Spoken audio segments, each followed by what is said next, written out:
Prologue. The year the world cracked. In Rome, 1,000 miles from Gaul, senators were rubbing their eyes. Too long had Julius Caesar been waging war in the north. Too long had his legions failed to return home. Too long had the rumors of victory sounded like boasting.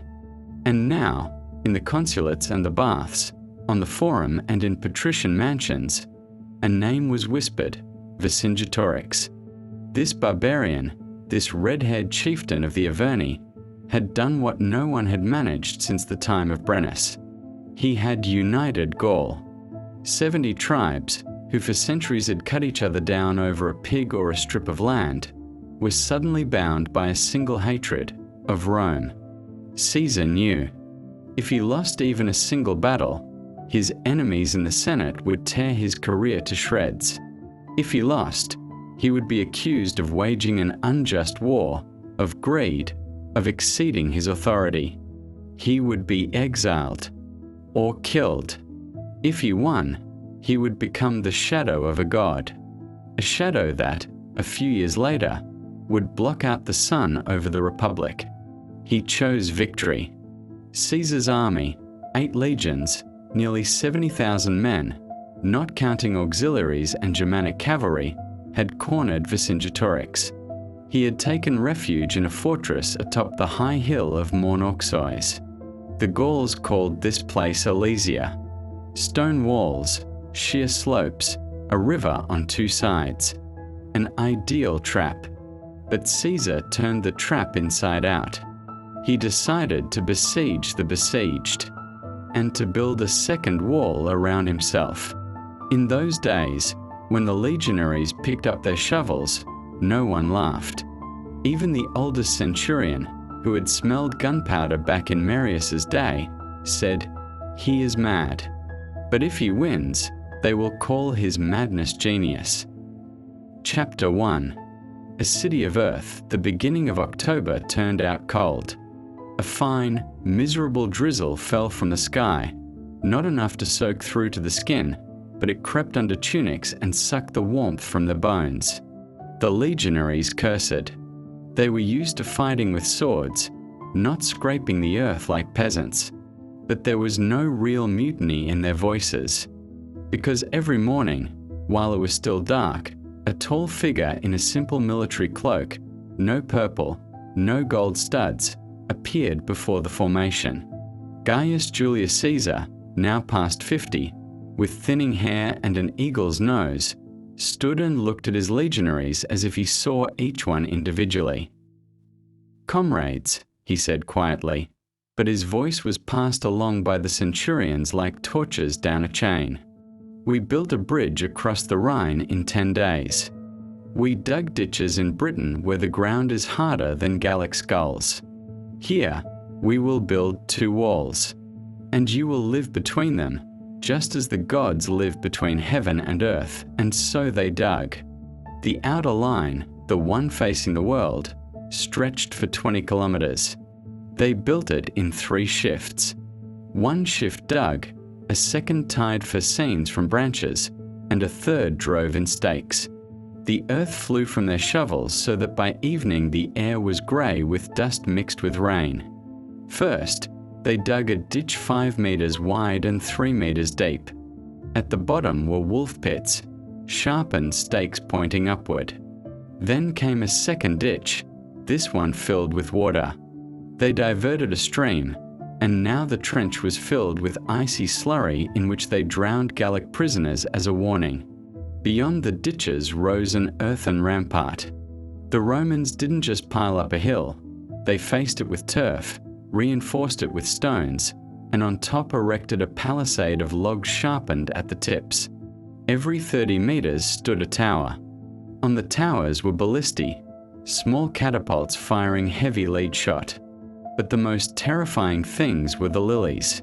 The legionaries dug pits as deep as a man, drove a sturdy stake into the bottom, hardened in fire, then covered the top with thin branches and sprinkled soil over them. The pit looked like an ordinary hollow, but when a Gaul stepped into it, the stake pierced through his foot, ankle, and calf, emerging somewhere near the knee. The man remained alive, pinned to the ground, and screamed until dawn. Vercingetorix, standing on the walls of Alesia, watched this construction and couldn't believe his eyes. The Romans weren't simply laying siege, they were reshaping the landscape. They are building their own tomb, he told his chieftains. The longer the wall, the harder it is to defend. When our relief army arrives, we will crush these earthworms from both sides. He did not know that Caesar had already begun building a second line, facing not Alesia, but the forest, toward the place from which 250,000 Gauls were meant to come. Chapter 2. Feast in the time of plague. The days dragged on like molten lead. In Caesar's camp, bread was rationed by weight. The water was muddy. The meat was salt pork that cramped their stomachs. Yet discipline held. The 10th Legion, Caesar's favorites, veterans who had marched with him through Gaul, Britain, and Germany, joked grimly, "We'll die here, but in Rome they'll write epics about us. Too bad no one will be left to read them."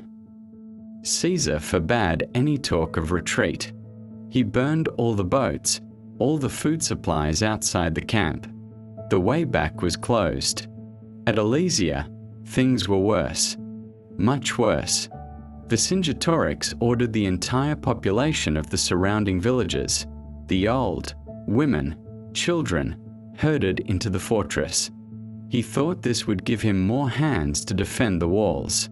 But the number of mouths tripled, while the food remained enough for just one legion. By the 10th day of the siege, the last horse had been eaten in the fortress. By the 15th day, the last dog. By the 18th day, as Plutarch writes, they began butchering mice and leather harnesses, soaking them in boiling water. Then Vercingetorix called a council.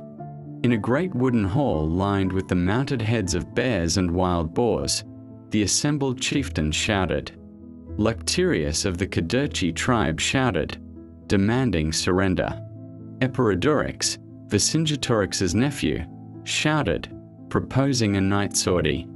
The old druid shouted, predicting that the gods would turn their backs on Gaul if the warriors ate their own children. Vercingetorix raised his hand. His palm was heavy as a shovel. "We will not eat a single child," he said. "I will do something else. I will expel from the fortress all those who cannot hold a sword. The old, the women, infants. The Romans are men of honor. Caesar is a politician. He will not want to appear a beast in the eyes of history. He will open the gates and let them pass through his lines. He was wrong." Chapter 3. The Valley of Shadows. On the 21st day of the siege, the gates of Alesia opened. First came the old women, bent by the weight of years, leaning on sticks. Behind them walked women with infants in their arms, with 2- and 3-year-old children clutching their skirts. Then came adolescents, not yet grown to the waist of an adult warrior. In total, about 10,000 people. They moved slowly, afraid. In their hands, they held empty clay bowls, showing the Romans, "Look, we have no food. We are not dangerous. Take pity on us." Rain poured down in sheets. People slipped in the mud, fell, got back up, wept. One woman's infant no longer cried. It had been dead for 2 days, but the mother could not abandon it and carried it in her stiffened arms. They reached the first ditch, the very one filled with water and bristling with stakes, and stopped, because on the opposite side of the ditch stood Roman legionaries, 10,000 men in leather tunics and iron helmets, with square shields and short swords at their belts. They looked at the Gauls without hatred, without pity, without anything, the way one looks at the weather. The woman with the dead infant stepped forward, fell to her knees right at the edge of the ditch, reached out her hands. "Bread," she said in broken Latin. "Bread for the children." No one moved. Behind the legionaries, a figure appeared in a scarlet cloak. Caesar stepped to the edge of the ditch, stopped 3 paces from the woman, and looked at her face, ravaged by hunger, at her blue lips, at the dead infant. He stood there for a long time, long enough for the centurions beside him to start exchanging glances. "No," said Caesar. He turned and walked away. The cry that rose over the valley was not human. It was a howl. 10,000 voices wailed at once because they understood the Romans would not let them through. They would be left there between 2 armies to die in the rain. Some tried to swim across the ditch. They were impaled on the stakes. Some threw themselves onto Roman pila to die quickly. Most simply sat in the mud and waited. 1 day, 2, 3. On the 4th day, the valley fell silent.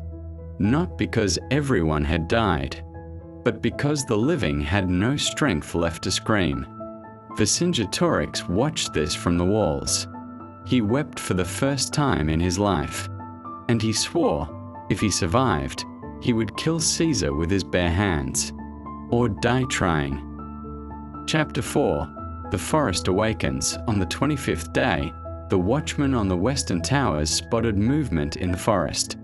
At first, it was just a noise, like wind driving millions of leaves. But there was no wind. Then the ground began to tremble. The legionaries cleaning their weapons by the campfires looked up. Horses in the stables neighed and stamped their hooves. Then the first rider emerged from the forest. Behind him came a second, a third, 10, 100, 1,000. It was the army of Commius, king of the Atrebates. 250,000 men. Not since the invasion of the Cimbri and Teutons 200 years earlier had so many Gauls gathered in one place. There were Belgae from the north, huge, fair-haired men with long swords they wielded with both hands. There were Aquitani from the south, dark-skinned, nimble, armed with poison javelins. There were Morini from the coast, smelling of fish and salt. There were Sequani, Aedui, Averni, all who had been cutting each other's throats only a week before. They formed a vast arc before Caesar's outer wall. 250,000 shields flashed in the sun as the clouds parted. And they cried out. The cry of 250,000 throats is not a sound. It is a physical phenomenon. It presses against the chest, forces tears from the eyes, ruptures eardrums. In the Roman camp, several raw recruits fell to their knees. Centurions beat them across the backs with their staffs, forcing them back into formation. Caesar stepped onto the wall, gazed down at the boiling Gallic Sea, and said to his secretary, "Write this down. Today Gaul will either die or be reborn. I do not know which is worse." Then he turned to his tribunes, "Prepare the ballistae. Double the guard on the inner wall. Vercingetorix will strike as soon as he hears the sound of battle." He was not wrong. Chapter 5. Hell on 2 fronts. The first attack began at noon. The Gauls did not know how to storm fortifications. They had no siege towers, no covered battering rams. What they had was fury, and they surged forward, wave after wave, straight into the meat grinder. First, the ballistae fired. Roman engineers had ranged their shots the day before. Heavy lead balls, the weight of a grown man's head, crashed into the Gallic ranks, punching through 10 or 15 men at a time. Blood sprayed like fountains, but the Gauls kept coming. They stepped over the dead, over the wounded who clutched at the legs of the living, begging for a mercy stroke. Then the pila went into action. Legionaries on the wall hurled javelins with 3-foot iron shafts. A pilum would punch through a shield, bend, and render the shield useless, impossible to throw away or even lift. Then came hand-to-hand combat. The Gauls reached the ditches. They threw their own bodies into the lilies, filling the pits with corpses so the next wave could cross. They hacked at the palisade with axes, clawed their way up the walls, tearing their fingernails on the stone. The Romans struck down from above with short swords, a thrust to the neck, a thrust to the shoulder, a thrust to the face. By nightfall on the first day, the outer wall still held. But it held by a miracle. The losses were terrible. 3,000 Romans dead, twice as many wounded. 12,000 Gauls lay slaughtered. No one slept that night. Romans carried stones, repaired breaches, bandaged wounds. The Gauls burned bonfires and bellowed songs promising to wipe out every Roman to the 7th generation. And at dawn, Vercingetorix struck. He led his 80,000 men from Alesia against the inner wall. Now the Romans were caught between hammer and anvil. Outside, 250,000 of Commius's men. Inside, 80,000 of Vercingetorix's.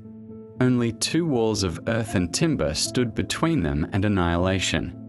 This was the second day of the battle, the bloodiest. Chapter 6. Hour of despair. By noon of the second day, the Roman line was bursting at the seams. Commius, seeing that his enemy was being attacked from the rear, threw his reserves into battle. 40,000 elite warriors who had spent the entire first day standing in the forest, conserving their strength. They struck the northern sector, where the wall was lower because the stones had run out. The breach opened instantly. The Gauls poured inside the outer line. Now there was nothing between the Romans and Alesia but air. Caesar, who was on the southern flank, heard the cries, "They've broken through," and went pale. He grabbed his helmet, jammed it onto his head, seized a shield, not a commander's shield, but an ordinary legionary's, and ran. He ran along the wall, shouting, "10th! To me! The 10th!" The legionaries, seeing their general running into battle in the front ranks, dropped everything. The 10th Legion, the very same veterans whose names are carved on marble slabs of history, stood shoulder to shoulder and launched a counterattack. They did not fight, they reaped. A gladius in the hands of a Roman veteran is a surgeon's tool. A strike beneath the ribs, a twist, a thrust to the throat, a step forward, a strike to the groin. No wasted motion. No war cries. In silence, they pushed the Gauls back toward the breach. And then Caesar did something no one expected. He did not seal the breach. He shouted, "Cavalry! General!" The tribune protested.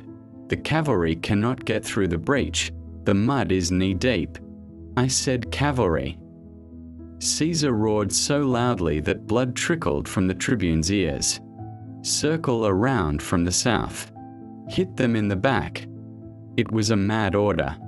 To circle from the south, the cavalry had to ride 5 kilometers along the entire line of fortifications, under fire, across a field littered with corpses.